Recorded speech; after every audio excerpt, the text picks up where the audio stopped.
اللهم صل على محمد. One of the merits of the Muslim community in the West is the emphasis that parents place on education. When compared as a demographic, Muslims among most affluent and highly educated group in the United States. Broadly speaking, however, this is a reflection of the successes that Muslims have achieved in secular environments of public schools, the university, the workplace, and the conflation of secular education with knowledge.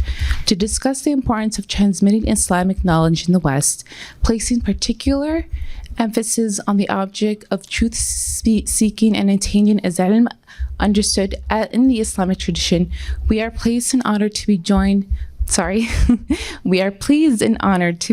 Shaykh Amin Ristani.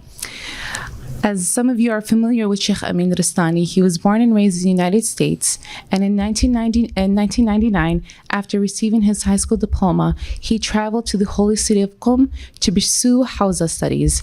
He was able to complete the introductory, intermediate, and advanced levels of the seminary. Returning to the U.S. in the year 2017, he is the founder and lead instructor of the Mizan Institute, lecturing across North America.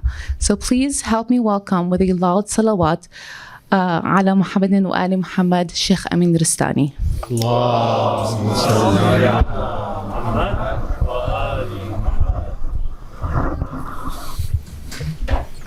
Bismillah ar-Rahman ar-Rahim. Thank you very much, sister. First of all, I'm glad to be here. I've been chosen to speak about this topic a little bit. I'm going to look at it from one angle and my observations. As sister said, I moved back in 2017 to America. So I was out for a good half of my life. And the most, I would say, formative years of one's life, when they start to understand how things work around them. I wasn't here, I was there. So now coming back, you get introduced to the politics of, let's say, centers and communities. You get introduced to a lot of things, right? So coming to the education aspect, I just want to share my observations in these past 5-6 years.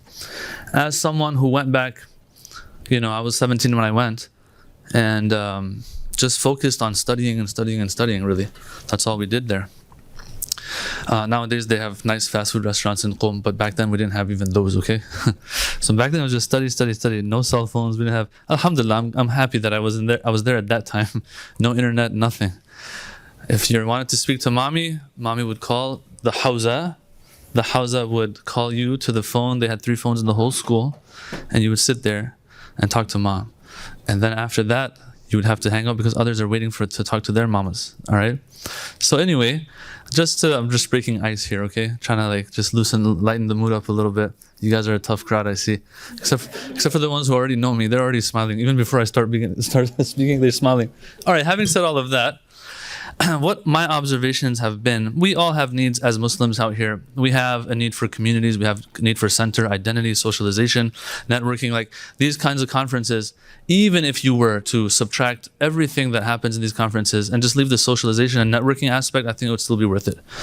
And just the fact that you see people that you don't usually see, because we see the people in our communities, in our localities, we don't really get a chance to broaden those horizons and get to meet new people and hear about them and hear their experiences and all that. So even that is a great accomplishment, although there's a lot of other things that are also happening at these venues and conferences as well. So anyway, we have that need as Muslims for the socialization. We have the need for halal, fun, and leisure and all of that. We even have now a need for third spaces. Those are things that are up and coming as well. And I find those here and there happening. We had something like that in Dallas as well, where we are. So anyway, those are some of the needs, but we're talking about education, we're talking about knowledge here. And that, without a doubt, is, I would say, the most important thing, one of the most important things and needs that we have in this day and age. And so coming back after, as I said, after all those years, you come back with certain expectations. And you notice that those expectations are not fulfilled, and that there's much left that needs to be done and accomplished, and that we're very behind. And so what do I have in mind when I'm saying this? First of all, how important Islamic knowledge is for us. And I'm speaking very general right now, but I will get more specific, okay?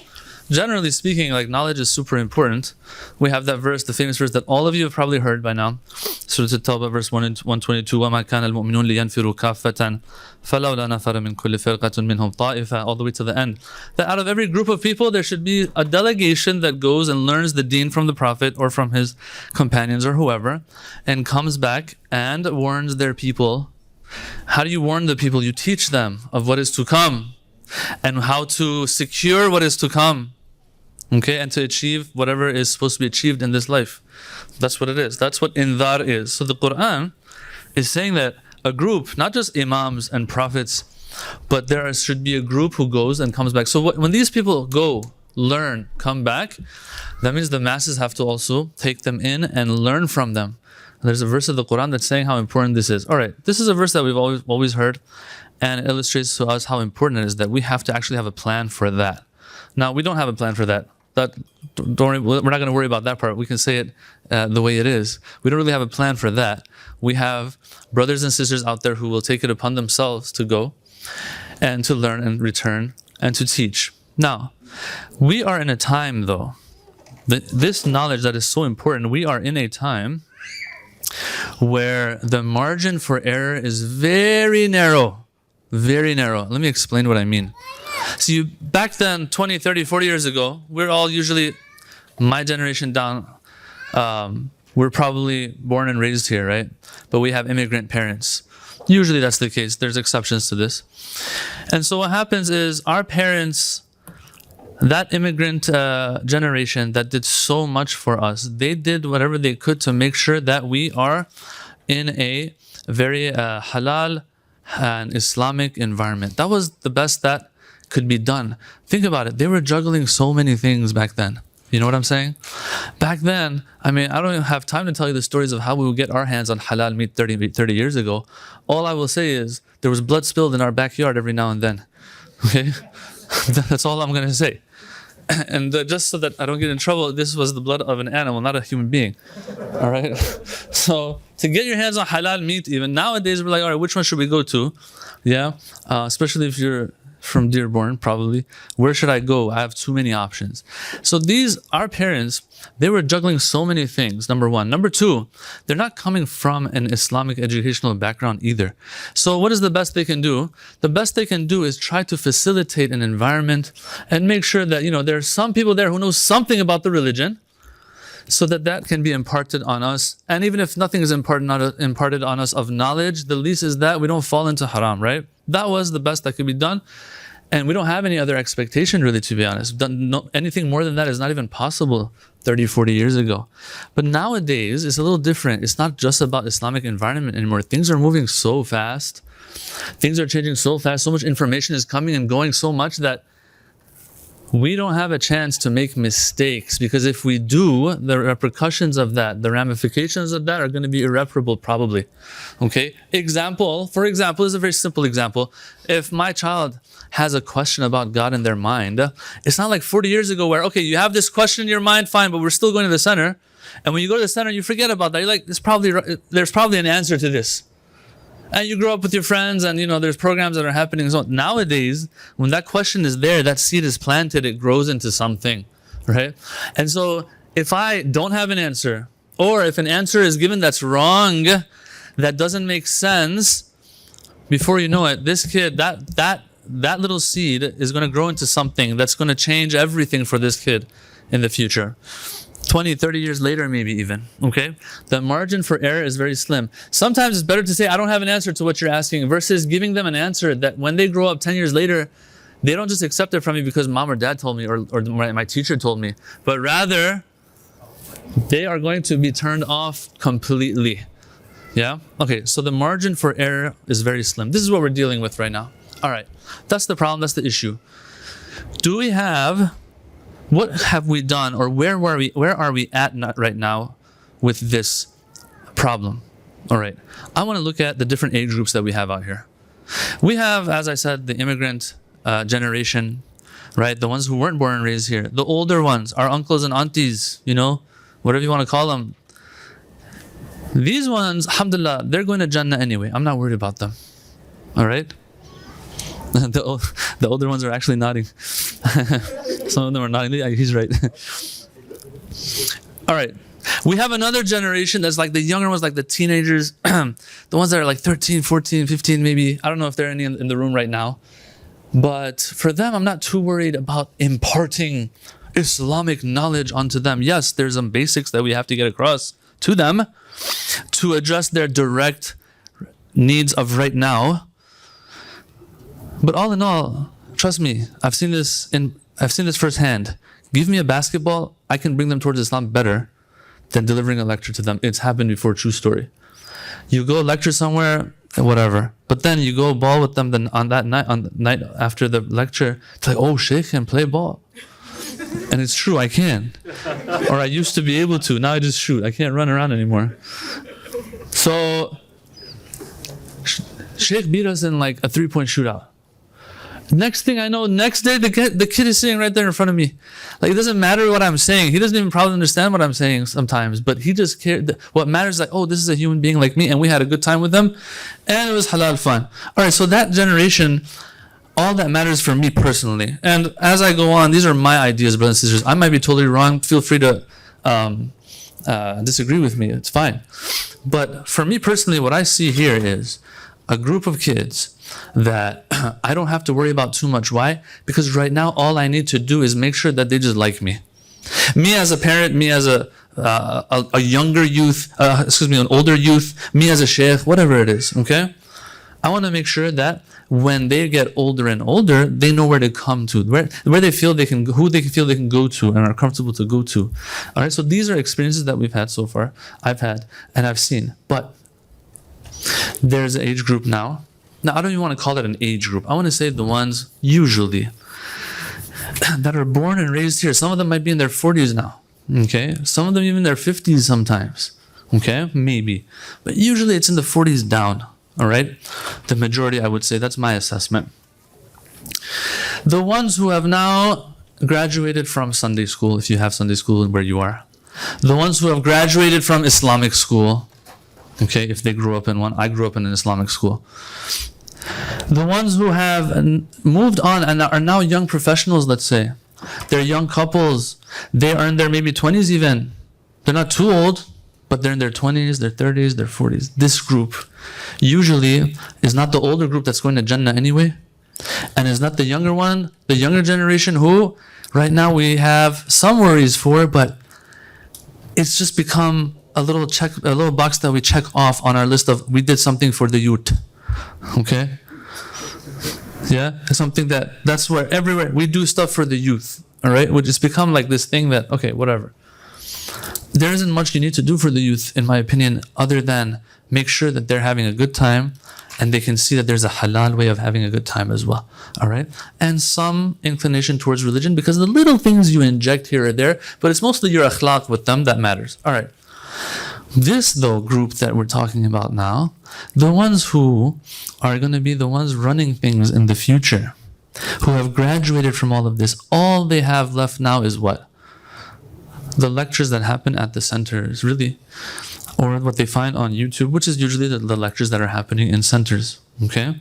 These are people, though, that have been exposed to efficient, structured learning. The guy's been in university, and then now he has to come listen to me for 10 nights, trying to, get a topic going. It takes me 3 nights to introduce the topic.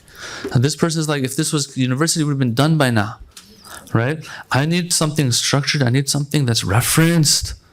We don't have references. People can say whatever they want up there.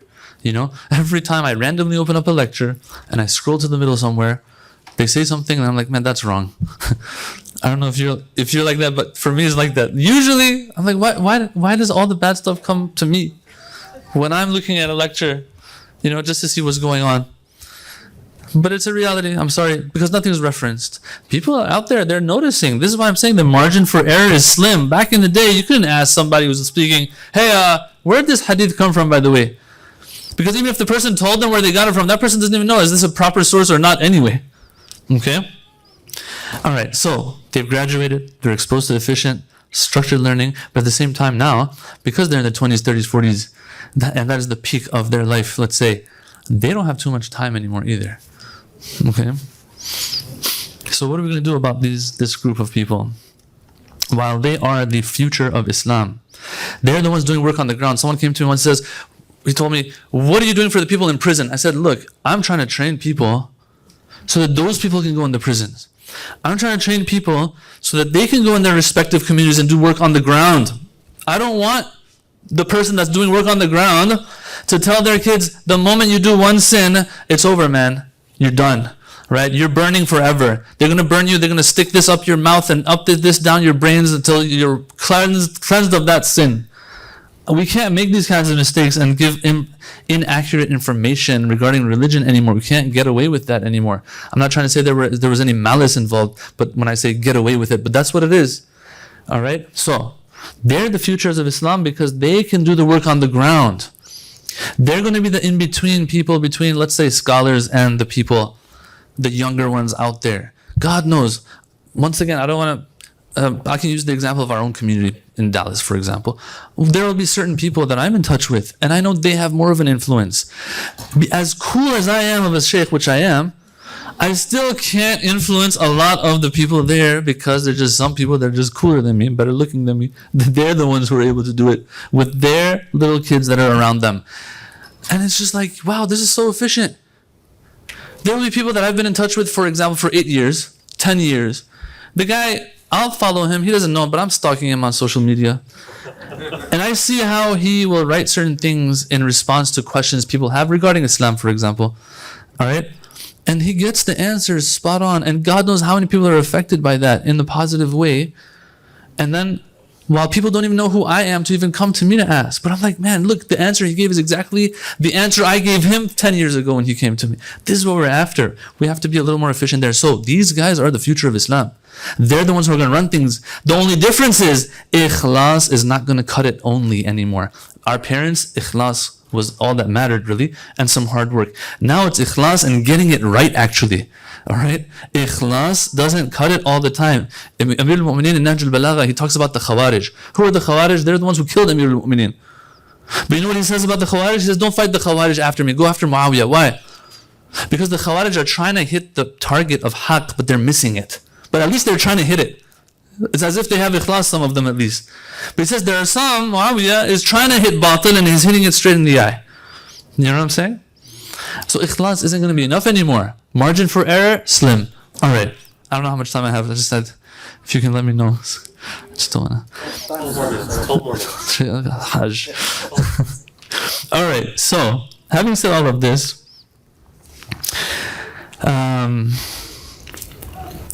I want to see what we've done, if this is the need. Where are we at right now? Someone will say, okay, this is the problem.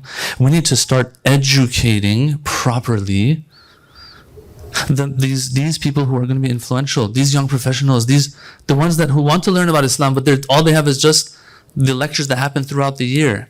So let's just give that to them. The rich, beautiful content that we have in the Hawzat Ilmiya back home. Lots of beautiful work has been done. Okay? We want to get this to the masses. There has to be a bridge. Let our centers be the bridge. You're like, awesome. Let's talk about this. But what do we see? What am I seeing right now personally? All right? What I see personally, and that is something that we need, by the way. Centers are needed. But what I am observing when it comes to this need is the following. That there's something I like to call center burnout and program burnout. What does that mean? Us as Shia, mashallah, we have filled the calendar with occasions. All right? In addition to all the a'yad, depending which culture and background you come from, let's say you might have 2 months and 8 days of just aza. Okay? So there goes 2 months and 8 days. That people will be going to programs. Okay? Muharram and Safar. Okay? All right. Throughout the year, anytime people are getting together, it's either Salatul Jum'ah. These are fine. I'm not saying these are not fine. But I just want to let us know how much time we have left other than these things that are happening for education. Okay? We have Salatul Jum'ah, and then Dua Kumail. And then we have the Shahadat, Wiladat, Mawlids, all of these things that are happening throughout the year. Before you know it, when I tell somebody, and this actually happened, true story, I was like, hey, can we have a Quran tafsir class on this weekend? Someone turned around and said, no, we can't. Why? What's happening? They're like, oh, we have some majalis sometime in Muharram and Safar. And they were actually kind of upset at me for even, it seemed at least, for even proposing the idea of covering a little bit of Quran throughout Muharram and Safar. No one was saying to discontinue any programs, but this idea was there that, wait a minute, in Muharram Safar, we don't do these things. All right, so you know what happens, brothers and sisters? That's great, we have all these programs happening, but those are not addressing this need. Let us see how much time we have left to be able to address this need in that time. The answer will be center burnout. People are burnt out after that. How many times are you going to go to the center? You know what I'm saying? When you're already doing 3, 4, 5 programs a week sometimes, yeah? When is this going to happen? Where I have a proper environment, where I can get some structured learning, because yes, you learn from these programs that happen on occasions, but at the end of the day, these are not going to be as academic as you would want, so that we reach a point that we have a solid backbone Islamically, with Islamic education-wise, I mean. Okay? That's one thing I'm observing with our centers, with our communities. We have this burnout factor and element. Another thing is that, I'll say this very quickly, not all, let's say it like this, every scholar is good for something. Not everyone's fit for teaching. Now, sometimes they've been there, they've been back home for a little bit of time. They're good at running a center, for example. They're good at doing something with the youth. Not all of them will be the best at teaching deeper, richer content. That is also an observation. Okay? Another observation. There are some who are very good at what they do. They are the best for the job. But guess what? There's nowhere for them to do what they want to do, because either you have to run the center yourself and then inject these things on the side, or if you have anything that, let's say the center doesn't feel they agree with you on, guess what? You know who's going to be the one who's not going to be there anymore? Is it going to be the center or you? It's going to be probably you. Okay? I have about 10 examples of this, maybe, of people that I know. Because look, I've been there for quite a while, and we taught, even in Qom, we've taught, we know students, we know what's going on, who's doing what, and all of that. There will be names that I can drop right now of people that I know that had no choice but to just go and have full-time jobs. Baba, you have so much to offer and contribute, but because you don't fit in that paradigm and in that model, no, there's no room for you, there's no place for you. And this person has no choice but to go and move on with their life. This is an observation. And so the only thing that you see happening is either they're gone, no one even knows about them anymore, or they find someone who actually supports them and they get something going. But then what they're doing is, because they're so smart, they're teaching things that are not even mainstream anymore. Okay, and we have issues like this as well, unfortunately. All right, people get confused. People get confused easily. You have to try your best to stick to mainstream and just teach people that. Okay, these are Hawzawi discussions that you do in Qom, not for the masses. Then a day, this person is going to say, okay, you're telling me this. Do I follow you or do I follow Ayatul Sistani, let's say? Who am I supposed to follow? At the end of the day, you're presenting arguments to me. That makes sense. But Ayatul Sistani, for example, has a different conclusion. Which one am I supposed to follow? So yeah, you'll have sometimes some who will be there, who will have what it takes, but they're just too smart and they're just going off track like that, in my opinion, once again, my very humble opinion. Some will go into translation of books, let's say. That is awesome. That is something that we need. I can talk about that separately sometime. But we need things to be taught, brothers and sisters. Things need to be taught, trust me. All right. If I've seen books that have been translated to Farsi from Arabic back home, and I'm like, if a random Iranian, for example, picks this up and starts reading the Farsi, they want to understand what's going on. It has to be taught. Just because it's the same language doesn't mean that you also have the expertise now. No, things have to be taught, and that's why the best are the ones who register the information, simplify, deliver. Right? And that brings me to the last group. There are some who have what it takes. They have the support, everything, but they just don't deliver. Okay? So that's also something that I've observed. Right? So, to kind of wrap up,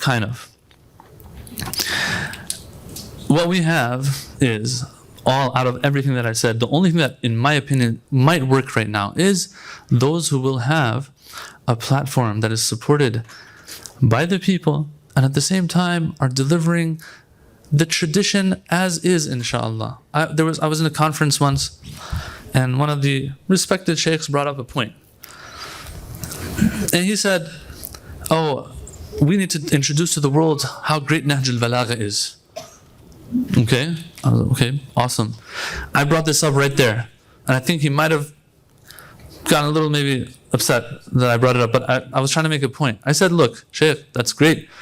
Nahj al-Balagha has to be introduced, but how much of this tradition, how much have you and I taught Nahj al-Balagha to our people, okay?